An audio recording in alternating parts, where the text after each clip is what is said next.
Ok, vamos a hablar de los miembros estáticos de una clase. Bueno, primero que nada voy a crear un atributo. Y para esto voy a ocupar el encapsulamiento. Bueno, aquí voy a corregir esto. Oh Dios, atributo, ok.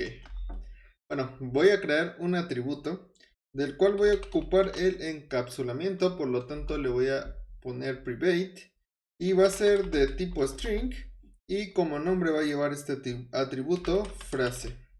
Correcto. Ahora, voy a crear una función principal dentro de mi clase. Para eso vamos a poner public static void main, aquí string con sus corchetes y args, ¿vale? Bueno, yo tengo entonces mi clase con un solo atributo llamado frase. Si recordamos videos pasados, nosotros podemos crear múltiples objetos a partir de una clase. Para esto voy a crear dos objetos, ¿vale? Voy a poner entonces estático, se va a llamar estático, bueno, objeto 1, obj1 igual a estático. Y entonces voy a crear otro objeto estático obj2 igual a new y de igual manera estático. Hasta aquí no deberíamos de tener ningún problema para entender estas partes. Bueno, hemos creado dos objetos y nosotros tenemos nuestro atributo. A partir de cada objeto yo pudiese asignar un valor. Objeto.frase igual a frase 1. Objeto 2.frase igual a frase 2. Entonces, a partir de cada objeto yo puedo crear, o más bien utilizar el atributo y asignarle un valor.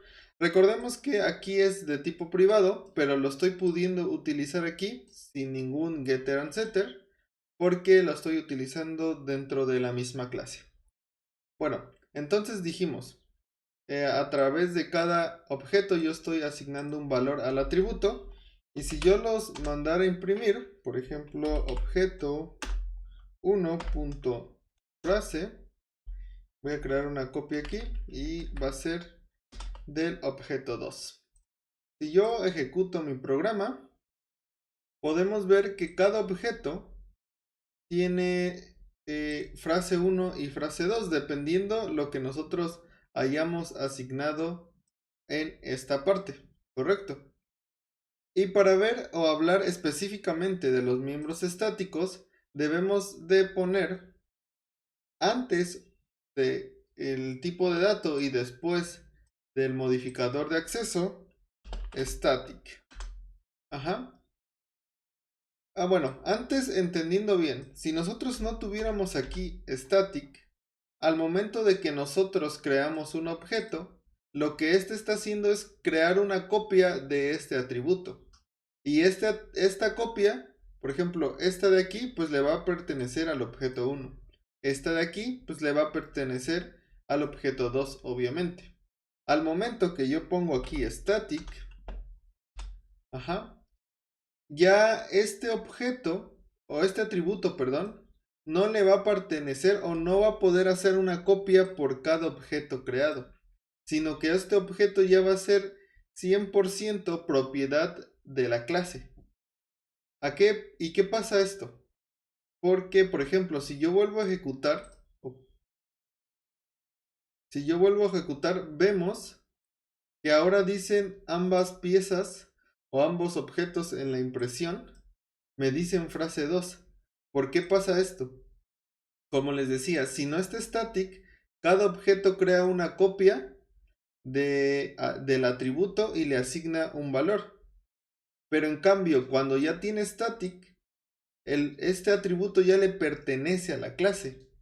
Y el hecho de que ya le pertenece a la clase, ningún objeto puede hacer una copia de dicho atributo. Por lo tanto, si nosotros afectamos en cualquier parte dicho atributo, la última vez que sea afectada, en este caso frase 2, va a ser en el que va a repercutir en cada objeto que esté utilizando dicho atributo. Por ejemplo, si yo los intercambio de posición, la última vez que va a ser afectado este atributo va a ser por el objeto 1 y le está poniendo frase 1. Si yo ejecuto nuevamente, vamos a ver que ahora va a decir frase 1 en ambos objetos. Ajá, porque va a ser la última vez que va a ser afectada. Vemos aquí. Ajá. Y bueno, el hecho de que ya le pertenezca este atributo a la clase, ya esto nos facilita que nosotros no tengamos que crear ningún objeto para poder utilizar dichos atributos. Por ejemplo, yo puedo poner aquí estático, que es el nombre de mi clase, punto frase. Ajá, y le puedo asignar algún valor, por ejemplo, un hola. ¿Sale? Yo le puedo asignar aquí cualquier valor.